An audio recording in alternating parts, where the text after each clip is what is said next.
waiting for a state house continues to grow, the latest figures show.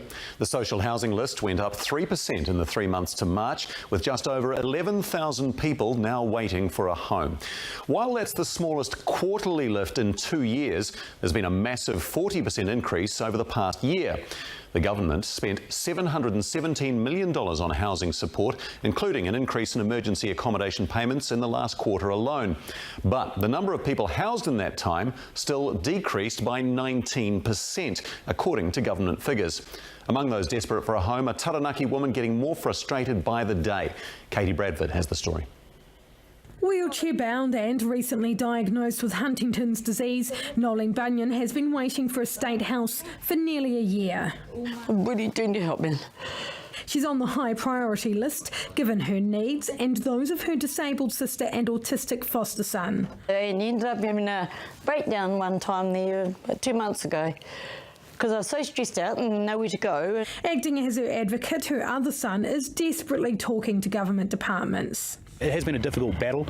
I've had a lot of, oh yeah, you're on the list, we're looking into it, we'll help. Frustration boiling over when it was suggested she may have to live in a motel or camping ground. It'll kill her. I just couldn't believe it. There's now over 11,000 people on the waiting list and another 2,000 on the transfer list. The Housing Minister says while the growth in people waiting is slowing, the housing crisis is showing no sign of easing. I expect these numbers to get worse as we approach winter. That always happens as people realise that cold weather and substandard housing means their kids start to get sick. Labor has always overpromised what it could achieve here, and in fact all it is delivering more and more failures. The number of people needing emergency housing grants to stay in places like a motel are also on the rise. Those were up 93% on the same time last year. In the last quarter alone, $23 million were spent on those grants, and 2,700 people were put in transitional or temporary housing. Taranaki, where Nolene lives, is one of the regions that's seen an increase in social housing demand.